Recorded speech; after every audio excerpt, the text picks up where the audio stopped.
¿Qué tal, gente? Bienvenidos a mi canal. Soy Carolina Dardi y me dedico a hacer coaching en abuso narcisista, que es violencia psicológica en sí.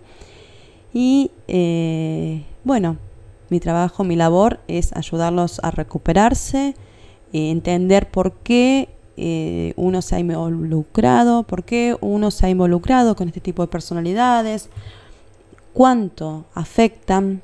Y bueno, vamos a dilucidar un poco en este nuevo capítulo que hace rato que no grababa. Bueno, vamos a ver de qué se trata esta locura, la locura narcisista. Y del borderline también hoy. Vamos a tratar de en conjunto, marcando por supuesto algunas diferencias entre ellos, porque obvio sí las hay.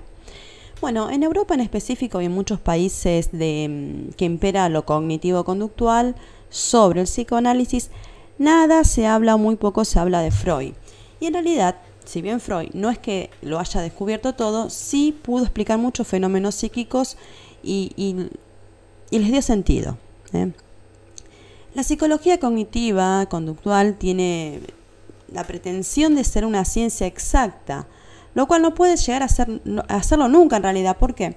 Porque se basa en estadísticas. En estadísticas que son un extracto de la realidad. Y las estadísticas son justamente esto, un extracto de la realidad, pero una realidad que es parcial.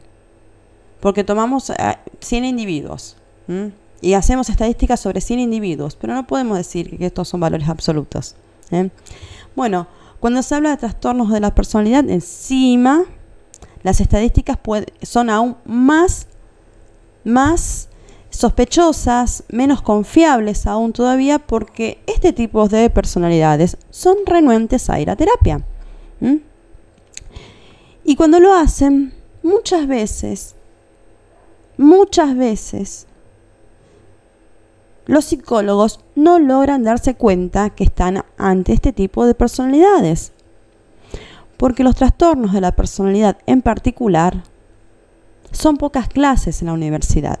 Y excepto que ese psicólogo tenga alguna especialización, no se da cuenta. No se puede dar cuenta. O se da cuenta, pero no sabe tratarlo. Entonces hay muchas falencias desde la programación, desde la planificación que viene desde el Ministerio de Educación de todos los estados. Es una cuestión de política educativa. ¿Qué se elige en los programas? ¿Qué se tienen que dar dentro de los programas y qué no? Muy fácil hablar de violencia y no hablamos de las causas de la violencia. Por otro lado, la psicología, esta cognitiva conductual, sobre todo la conductista, en esta pretensión de ser una ciencia exacta, también ha manipulado animales de una manera aberrante. A fin de hacer experimentos, han electrocutado perros, ratones también, le han cortado parte del hocico a perros para ver cómo salivaba. Esto lo hizo Pavlov, Martin Seligman. Lo habrán escuchado nombrar a Martin Seligman en algún otro canal. Bueno, electrocutaba ratones. Y Watson hizo, también con humanos, con bebés, también hizo experimentos. Se ha dejado el trabajo de Freud y sus seguidores por mucho tiempo. Por mucho tiempo, casi un siglo.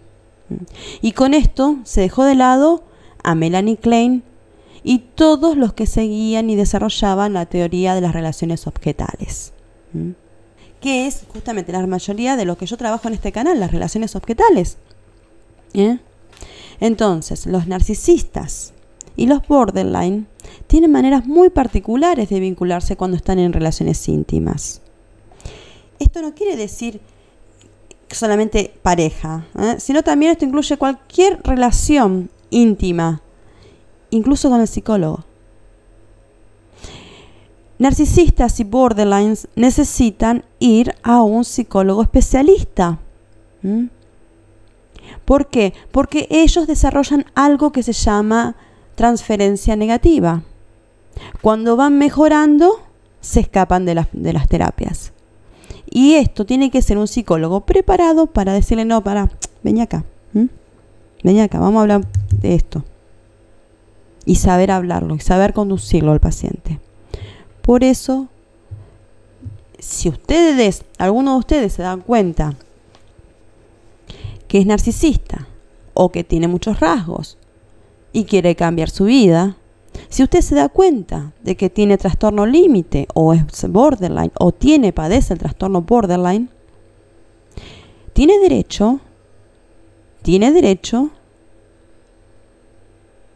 a pedirle alguna especialidad a su psicólogo. No puede ir a cualquier psicólogo, porque las cosas pueden terminar muy mal, para usted sobre todo, y su entorno. Estas relaciones íntimas también comprenden amistades, colegas, compañeros de trabajo, parejas, vínculos padres e hijos. ¿Por qué? Porque en ellos hay dos fuerzas que trabajan, que operan en su mente. Una es la necesidad de ser vistos. Y por otro lado, hay una internalización de ellos mismos como un mal objeto de amor. Si necesita ser visto, entonces necesita ser un buen objeto, un objeto interesante. Esto necesitas mostrar que vales la pena, necesitas mostrar que no sos un fracaso. Y esto le sucede, chao camión, esto le sucede tanto a narcisista como a cualquier persona, porque un mal objeto de amor no merece ser visto. Estas son dos fuerzas que compiten y hacen un shock y crean en la psiquis algo que se llama disonancia. Disonancia cognitiva. Esto lo han escuchado alguna vez seguramente. Tener esto en la cabeza no es una situación placentera, para nada. Pero ¿cómo se resuelve? ¿Cómo se puede lidiar con este malestar? Esta gente está en continua lucha interna, lo cual se llama ser egodistónico, en distonía con el ego, con el yo. Ellos están disconformes con su propia piel, se rechazan a sí mismos, y es por esto mismo que ellos recurren a un mecanismo muy particular, que es nada más y nada menos que una defensa psicológica, que es la fantasía. La fantasía en sí es un espacio irreal, imaginario, en donde se puede revivir una y otra vez las dinámicas psicológicas en función de satisfacer necesidades o de evitar el dolor. La palabra clave es la imaginación aquí. ¿Por qué? Porque es un espacio totalmente falso, en donde el conflicto se juega a sí mismo de manera segura, porque no opera en el plano de la realidad. Y si no opera en el plano de la realidad, por ende no hay consecuencias. Imagínense por un instante que la ley de un día diga que los borderlines y los narcisistas no pueden tener fantasías. No pueden tener la fantasía como defensa. Como defensa. No estoy hablando de cualquier fantasía, sino como defensa. Sucedería que sus dos fuerzas que operan en su cabeza, la necesidad de ser visto y este introyecto que tienen introyectados a sí mismos como un mal objeto de amor, entrarían en contacto directo ¿con qué? Con la realidad. Pero la realidad, por su parte, a ellos les genera un gran hematoma psíquico. Es dolorosa, es frustrante. A cualquier persona cuando se choca con la realidad a veces nos da un tuc. Imagínense con ellos que viven en una burbuja, en una fantasía, la fantasía propia del narcisista, que también la tiene el borderline. Pasa que el borderline lo pasa por otro lado, la fantasía. ¿Qué pasa cuando una persona es continuamente frustrada? Cuando la realidad continuamente le dice no, no, no, no y no. La persona deviene agresiva. En 1939, John Dollard, John Dollard, D-O-L-L-A-R-D. En 1939, él creó la hipótesis de la agresividad de la frustración. Él dice que para cada frustración corresponde una agresión. Pero ante la falta de fantasía y por ende a la frustración ante la realidad misma, la agresión es una posibilidad, pero no es la única. Y hay, sin embargo, una consecuencia mucho peor que la agresividad. La agresividad puede ser, no estamos hablando solamente de violencia física o violencia verbal, o sea, puede ser la manipulación, ser activa, o ser agresivo quiere decir ser activo. Puede ser activo en la manipulación, en la mentira, en el intentar controlar a los demás. Puede implicar, por supuesto, violencia física, psicológica, emocional, violencia vicaria. violencia económica, cualquier tipo de violencia puede implicar, por supuesto. Pero a lo que yo me refiero en este tema, en este punto, es de ser más activo, para recomponer esa fantasía que este sujeto perdió por tomar en contacto con la realidad, esta realidad que lo abruma. Bueno, y peor que esto, sí, hay algo peor que esto, que es cuando estas dos voces colaboran entre sí. Las dos voces que tiene el narcisista, la necesidad de ser visto y este introyecto que le dice sos un mal objeto de amor, colaboran entre sí. ¿Y cómo pueden colaborar si son antagónicos? Sí, colaboran y hacen un desastre. Recuerden que estas voces están en conflicto continuamente, son antagónicas, pero se les permite estar, estas voces, y no hacen, dentro de todo, no hacen tanto si están dentro de la fantasía. Total, allí no hay consecuencias, pero cuando se confrontan con la realidad, estas dos voces empiezan a colaborar. El mal objeto el mal objeto de amor interno quiere destruir al narcisista, quiere derrotar al límite, a la persona borderline, y es un enemigo interno realmente. Este mal objeto de amor internalizado puede ser la voz tal vez de una madre, de un padre, de una profesora, de compañeros que le han hecho bullying, que están internalizadas, está introyectada. Que está introyectada quiere decir que está aprendido de tal manera en el sujeto, está tan tomada, tan enraizada para el sujeto que de modo que este sujeto ya no sabe si es su propia voz o es la importación de otras voces en su propia cabeza. Eso es un introyecto, eso es introyectar algo. Estas voces le continúan diciendo, eres feo, eres estúpido, eres inadecuado, eres horrible, miserable, nunca vas a llegar a nada. Esto es como un disco rayado de los de antes, de estos que se quedaban tildados, se rayaban y quedaban tildados, e irritablemente repetían lo mismo.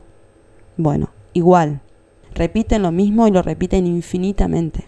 Entonces, el objetivo de este mal objeto es la de destruir al narcisista o al borderline, mientras que la meta de la grandiosidad, porque ellos son grandiosos, el borderline también es grandioso, es la necesidad de ser vistos. ¿Y cómo lo hacen? A través de obtener suplemento narcisista, lo cual también sucede con el borderline. El borderline también busca suplemento narcisista. Pero ¿qué pasa con estas dos voces si tienen que colaborar porque están siendo expuestos a la realidad?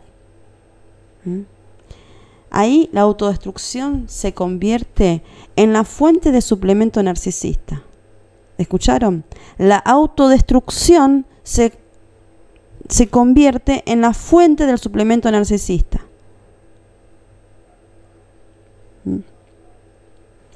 Tanto narcisistas como borderline son tan autodestructivos que cuando se destruyen a sí mismos, porque toman contacto con la realidad, lo hacen de manera espectacular, pero no espectacular para bien, sino que lo hacen en una exhibición pública en donde llame la atención y lo hacen de manera de ser tan súper destructivos, de manera tal que llame la atención. Y esto es peligrosísimo. Por eso, siempre les digo, no mortifiquen a estas personas. Porque cuando toman contacto con la realidad, hacen una explosión. Se convierten, estas dos voces empiezan a colaborar y hacen una bomba atómica. Se convierten en algo súper destructivo y masivo. Y después vemos en los noticieros que, bueno, mató a su mujer o a su marido, porque esto va y viene. Acá no hay cuestiones de género. Esto pasa, hay mujeres narcisistas, hombres narcisistas, borderline, las y los acá. Acá no hay feminismo ni cuestiones de género. Entonces, cualquiera de los dos mata a uno, el otro se suicida y salen en los diarios, salen en la televisión. Y lo peor de todo, que lo estamos naturalizando, porque cada vez lo escuchamos más a esto. Estamos naturalizando la violencia. Y la violencia tiene esta raíz. Entonces, recapitulando, les voy a poner acá un cuadrito. Esta necesidad de ser vistos es lo que corresponde con la grandiosidad del narcisista. Y esta grandiosidad tiene que ver con conseguiré tu atención. Y este mal objeto de amor, por otro lado, le dice, te voy a destruir, al narcisista y al borderline. Esto pasa con los dos, con los narcisistas y los borderline, con los dos pasa esto. Y la defensa de la fantasía, ¿qué es una defensa? Y fíjense cómo opera, a veces es mejor dejarlo que deje, por eso, no los mortifiquen, déjalo que fantasee, que grandioso, que bárbaro, y bueno, y yo me retiro mejor de esta relación porque yo no me merezco a alguien tan maravilloso como vos, es algo, pero eso sería egosintónico para el narcisista y el borderline, y los deja un poco más calmados, tal vez sería un recurso de supervivencia para vos, que estás con una de estas personalidades, que es garantía de dolor para una pareja que le toca, tiene la suerte de tener, la mala suerte de tener uno de estos tipos de personalidades como pareja. Defenderte no es acusar, defenderte es poder controlar tus impulsos y poder decir me retiro de esta relación y en buenos modos. La defensa de la fantasía es garantía de supervivencia, tanto para narcisistas como borderlines. Por eso, váyanse de esas relaciones cumpliéndole la fantasía y no confrontándolo con la realidad. Aguántense el deseo de venganza. Sean más vivos, corran por sus vidas. Es por ello que estas personalidades invierten muchísima energía en construir y sostener fantasías. Esta investidura emocional en términos clínicos se llama catexis. Hacer catexis, o sea, investir libidinalmente, ponerle energía, libido. Libido es energía psíquica, no es energía sexual.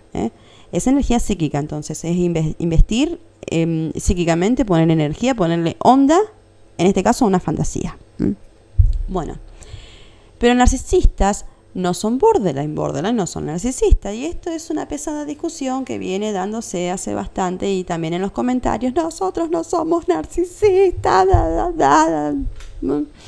vayan a pelearse, a discutirle a Otto Kemper y a Sam Bankman, porque ellos dos cada vez me están convenciendo cada vez más que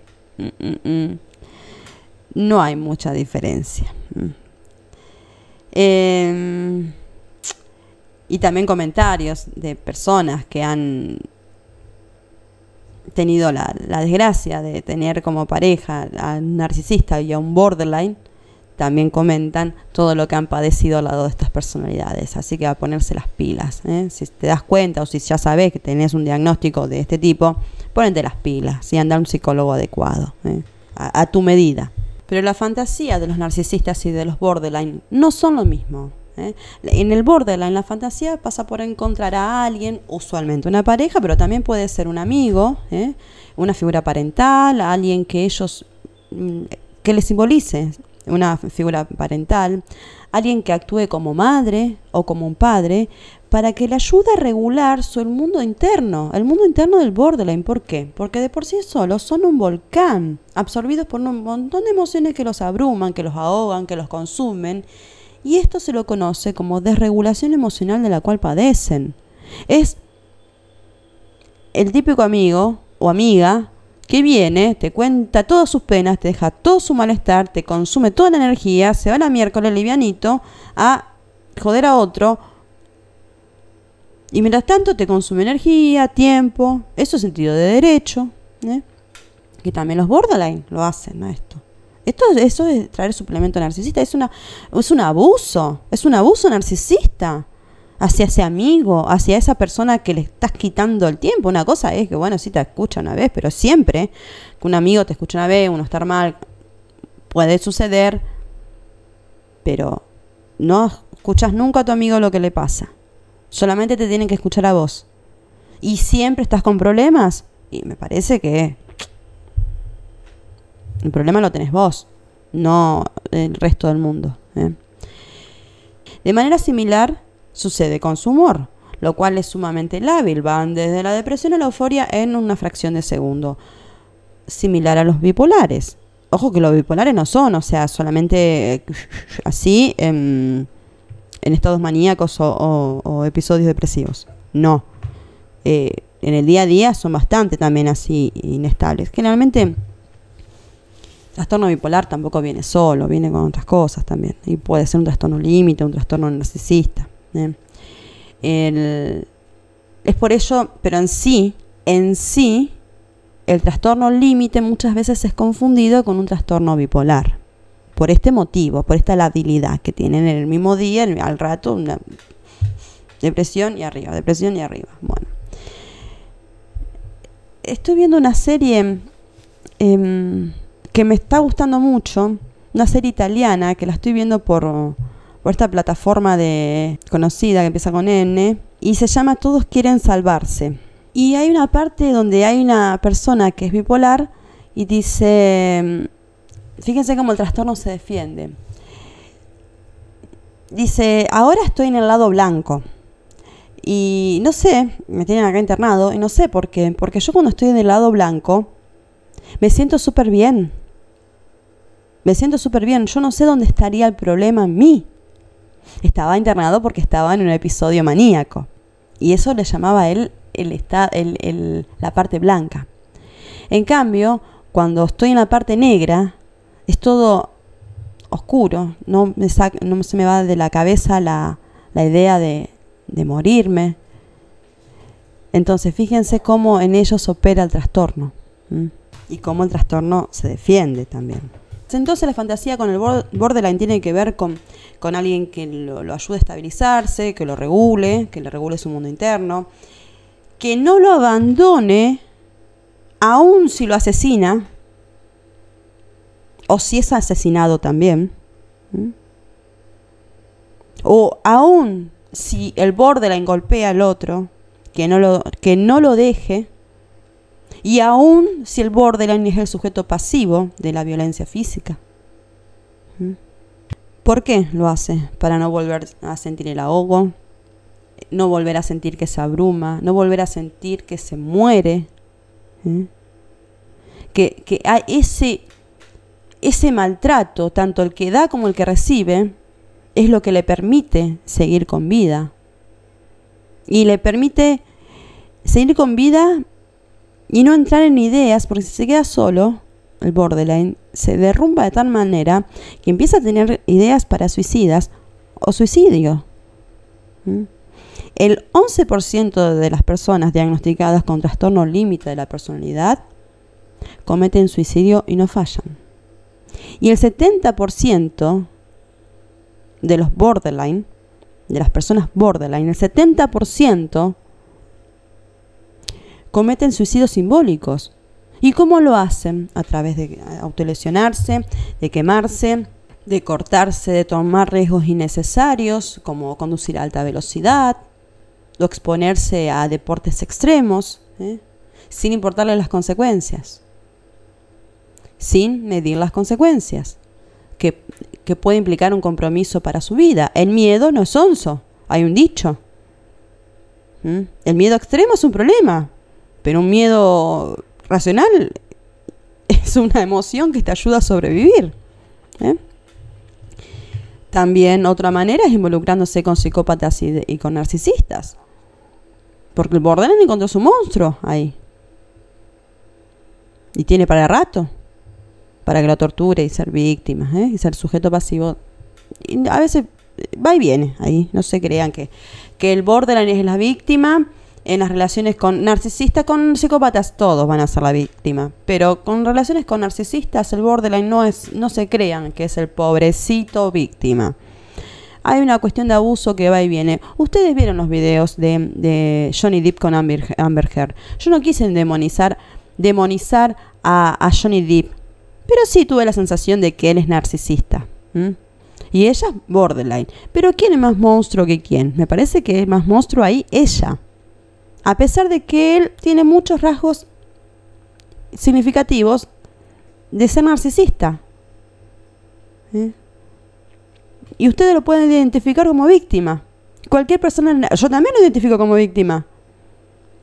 Pero yo quise que vean y que tengan un ojo más crítico, más agudo, porque yo vengo enseñando todas estas cuestiones que son chiquititas y que ustedes tienen que aprender a analizarlas en el discurso de las personas con las cuales ustedes conviven. Por eso puse esos videos. Vayan a ver. No todo borderline va a ser pobre víctima del narcisista. Cuidado con eso. Es una falsa idea. Fantasean con sentir paz, poder respirar sin ahogarse, dejar de sentir ansiedad, pero lo buscan fuera de sí mismos. Por ejemplo, lo buscan en una pareja. Por ello es que son altamente dependientes de su pareja. Por ello es que están aterrados de que esta pareja los o las deje. El miedo es tan tremendo, es tan abrumador, que es sentir para ellos que la propia mente los deje. Que su propia mente los deje. Y en ocasiones, muchas veces, verbalizan este tipo de cosas. En conclusión, ellos buscan un objeto externo para que le regule su mundo interno, lo que serían los objetos internos, los cuales pueden ser muchas cosas. Estos objetos internos pueden ser muchas cosas, y una de las cosas podría ser un introyecto, que es un objeto interno y propio, pero que es la representación de otra persona. De nuevo, estos objetos internos pueden ser muchas cosas, y una de estas cosas podría ser un introyecto, que es un objeto interno y propio, pero que es la representación de otra persona. Dije anteriormente que los introyectos son esas conductas aprendidas de otras personas que se nos han hecho tan carne que no podemos distinguir si es mía o es importada. Eso es un introyecto. ¿Qué pasa? El introyecto siempre está basado en la representación de esa persona. Lo que esa persona significa para mí no quiere decir lo que esa persona realmente es, sino lo que representa para mí. Si retomamos estos conceptos, vamos al mundo interno del borderline. En los objetos internos del borderline, los cuales podrían ser muchas cosas, y una de estas cosas podría ser un introyecto, que es un objeto interno y propio, o sea, ya no puede distinguir si es autofabricado o importado, pero que es una representación de otra persona. Entonces, si estoy en pareja con alguien, voy a crear una representación de esa persona, lo voy a internalizar y la convertiré en un introyecto mío. Y tengan en cuenta que este proceso de introyección no lo hace solamente el borderline y el narcisista, sino que lo hace todo el mundo. Y es por eso la importancia de rodearnos con gente sana, porque la vida es un continuo crecer, un continuo aprender. Y si nos rodeamos con gente saludable, vamos a aprender cosas saludables para nuestra vida. En cambio, si nos rodeamos con gente muy podrida, con la cabeza muy sucia, ¿qué vamos a aprender? Cosas malas. Cosas malas vamos a aprender. Y nuestra esencia va a variar. No vamos a ser los mismos que hace 10 años atrás, que hace 5 años atrás. No vamos a ser exactamente los mismos. La diferencia entre personas narcisistas y personas normales es que, y también con el borderline, las diferencias entre estas personalidades, tanto narcisistas como borderlines, y la gente normal, es que la gente normal sabe diferenciar lo que es el mundo externo con el mundo interno. Por ejemplo, vos podés decir, me quedó determinada manera, determinado modo de hacer las cosas como fulano, porque, bueno, me gustó esa manera, lo vi más práctico, entonces, bueno, ahora lo incorporé para mi vida. Entonces vos tenés ahí una representación de otra persona, tenés ahí un objeto externo y tenés la introyección de un hacer que lo hacía otra persona, que vos por copia lo hiciste carne, lo empezaste a hacer, pero vos tenés plena conciencia de que ese hacer es importado, no es propio. En cambio, el narcisista no conoce la diferencia porque solo interactúa con objetos internos. con objetos internos. Nunca interactúa con objetos externos. ¿Qué esto quiere decir? Con personas. La psicología habla de objetos internos, externos. Justamente estamos hablando de siempre los narcisistas y este tipo de personalidades cosifican al otro. Pero sin embargo la psicología habla de objetos internos y externos, pero no quiere decir que se cosifica a la gente. No es que niega tu existencia porque no te quiere ver, sino que no te ve. Y esto le sucede al narcisista desde el momento mismo que te eligió para idealizarte. En donde él ahí empieza a interactuar con una representación tuya, pero no con vos. Y en cuanto te alejas de esa representación, de esa idealización, de esa foto que ellos crearon de vos, y empezás a atreverte a tomar tus decisiones, a tener tus propias amistades, a ir al cine sola, a ir de compras sola, a tener algo de autonomía, elegir trabajar. Cualquier sesgo de autonomía que vos tenga y de independencia, crea esto en el narcisista una tremenda carga de agresividad, porque te convertís en una amenaza a la estructura interna del narcisista. En cambio, el borderline necesita algo llamado constancia de objeto. No tiene constancia de objeto, por eso no tiene constancia de objeto de amor. Y cuando hablamos de objeto de amor, quiere decir también vocación incluso, para una profesión, para un trabajo. Tienen constancia también en los trabajos. Entonces, y el narcisista también, muchas veces también, pero el narcisista por ahí un poquito menos que el borderline.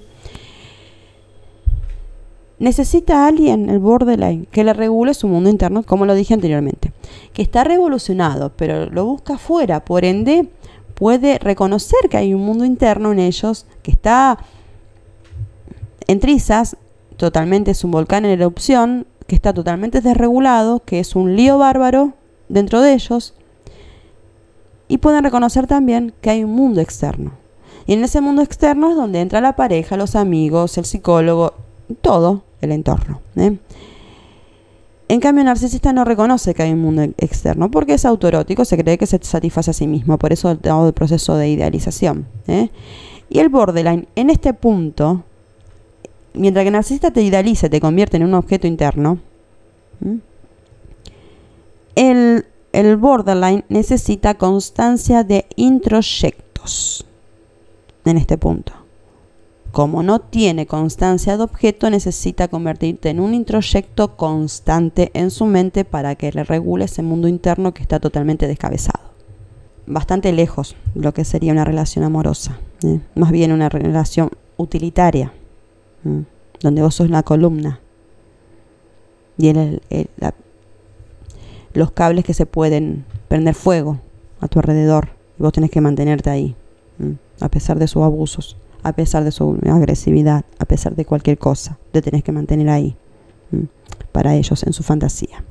Por eso, si estás con una persona límite, y si lo humillás, si lo rechazás, si te vas a trabajar, si estás ocupado, si te vas al baño, si te vas a hacer un mandado, si te enfermas y no estás disponible para ellos, aunque sea por un instante, aunque sea por un momento, empieza el proceso de descompensación y comienza el acting out psicopático, porque no has colaborado con su fantasía.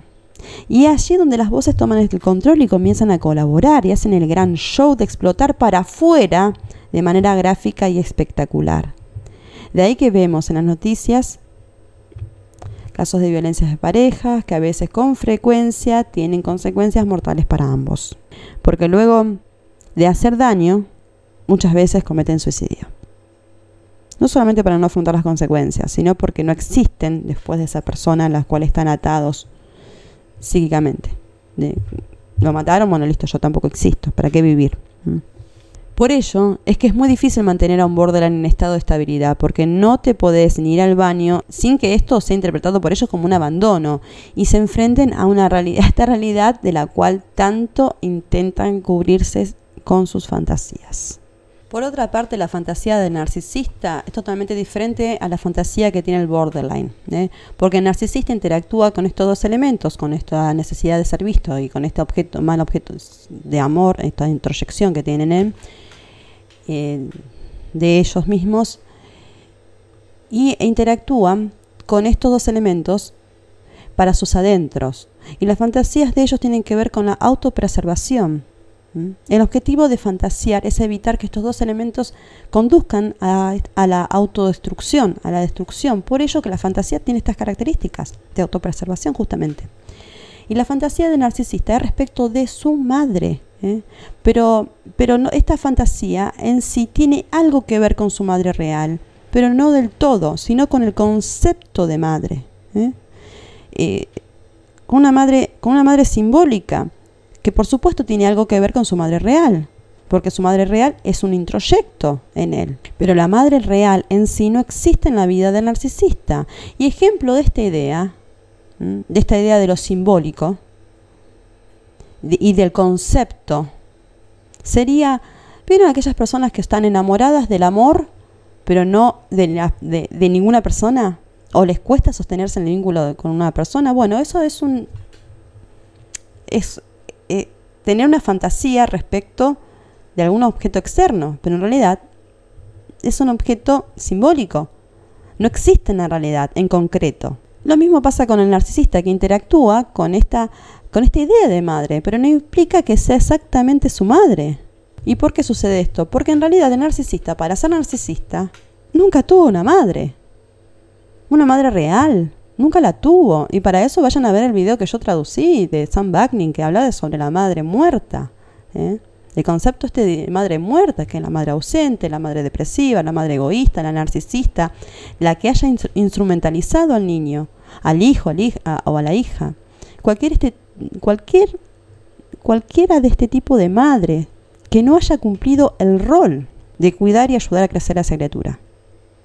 Cualquiera de este tipo de madres forman a una persona con trastornos de la personalidad. Después se verá si será narcisista o no. Pero sí va a haber muchas deficiencias. Muchas deficiencias en la construcción del yo de ese sujeto. Es por ello que el narcisista fantasea con esta idea de tener madre. Porque cuando te quedas atascado a la edad de 2 años, que donde ellos se quedaron atascados, ¿qué vas a ir a buscar por la vida? ¿Vas a buscar una pareja? ¿Vas a intentar crear una familia? ¿Vas a buscar un título universitario? No, por supuesto que no. A los 2 años solamente buscas a mamá. Y esa es la edad que ellos se quedaron atascados. Amén que en apariencias ellos algunas veces son profesionales, hacen pareja, tienen hijos y la vida continúa. Fíjense que en su interacción solamente están buscando una madre. En realidad no están buscando nada de eso. El título universitario lo tienen porque lo tienen. La familia la tienen porque la tienen. Porque son suplementos, nada más. Pero no están buscando eso en la vida, sino que están buscando a mamá. Entonces, cuando interactúan con vos, como pareja, como jefes, como amigos, lo hacen desde este lugar de hijo simbólico. Mirá mamá lo que hago, mirá mamá lo que hago, mirame, subí al tobogán. ¿Cómo hacen los chiquitos? La respuesta está dada porque tal vez el objetivo del narcisista ahora, a sus 30, 25, 30, 35, 40 años, sea diferente al que tuvo válidamente a los 2 años. Se dice a sí mismo, tal vez he fallado en el intento de tener una madre. Y esta pareja que me representa a esa madre me va a permitir convertirme en ese individuo autónomo que necesito ser. Esta persona me enseñará a establecer límites personales, me dejará explorar el mundo y me dejará regresar a ella sin castigo, sin consecuencias de cuando me salí a explorar el mundo. Esto es crucial. Porque la madre original del narcisista sí que lo ha castigado cuando ha intentado separarse de ella, cuando ha intentado salir a explorar el mundo. Y lo ha hecho de manera de chantajearlo. Lo hacen este tipo de madre que no permiten la individualización del niño para que se convierta en sujeto autónomo. Lo hace con chantajes emocionales. Por ejemplo, tú me abandonas, me dejas sola, me rechazas, no puedo vivir sin ti. estoy sola sin un hombre desde que tu padre me dejó, y tú ahí dándole todo a esa con la que formó familia, y ya tiene 45 años, o sea, ese tipo de chantajes hace esta madre narcisista, esta madre egoísta, que no lo deja individualizarse aún a sus 45 años tal vez. Tal vez no le diga nada. Tal vez sea un introyecto, una voz que le habla en la cabeza de narcisista. Tal vez la madre ya está muerta físicamente, pero le sigue hablando. Y sigue haciendo este run run en la cabeza. Este chantaje sobrevive a la madre física. También suelen decir este tipo de madres: he sacrificado toda mi vida por ti, entonces ahora me perteneces.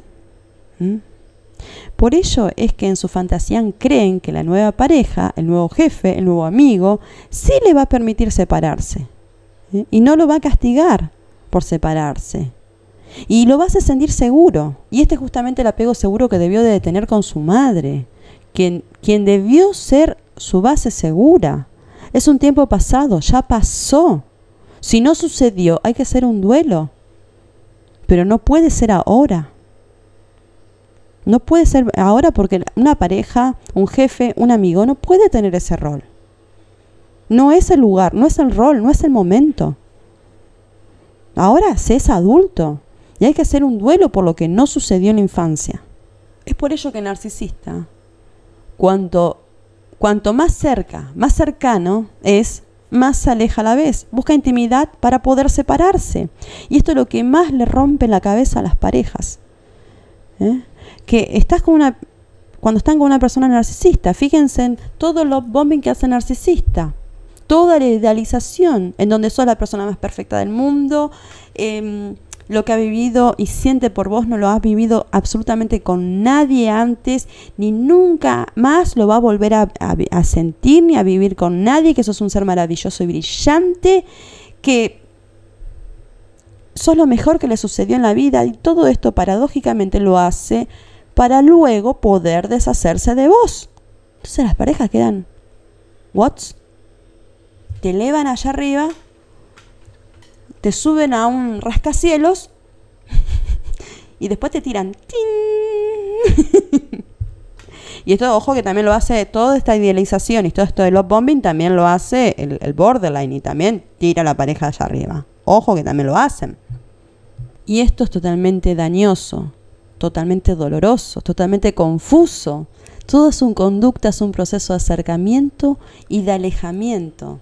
Por esta necesidad de convertirte en esa madre, en esa base segura, es que primero te va a idealizar y luego te va a dejar, pero no definitivamente, sino que te va a dejar para poder regresar y probarte a ver si sos esa base segura, esa madre simbólica, y poder revivir la experiencia de volver a ser un niño contigo.